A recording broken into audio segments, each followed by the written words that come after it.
এক যুগেরও বেশি সময় ধরে ব্যাট তৈরি হচ্ছে এ কারখানায়। ব্যবসায়ীদের পাশাপাশি ব্যাট তৈরিতে ব্যস্ত সময় পার করছেন শ্রমিকরাও।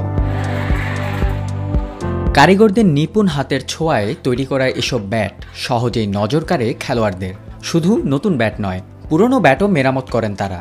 জয়পুরহাটের পাঁচবিবি উপজেলার দানেশপুর এলাকায় গড়ে উঠেছে ব্যাট তৈরির দুটি ক্ষুদ্র কারখানা। এখানকার তৈরি করা ব্যাট স্থানীয় চাহিদা মিটিয়ে রাজশাহী, রংপুর, গাইবান্ধা, নওগাঁ, বগুড়া সহ আশেপাশের 10 থেকে 15টি জেলা উপজেলায় সরবরাহ করা হচ্ছে। ব্যাটের প্রকারভেদে 1000 টাকা থেকে শুরু করে 3000 টাকা পর্যন্ত বিক্রি করা হয় স্থানীয় বাজারে।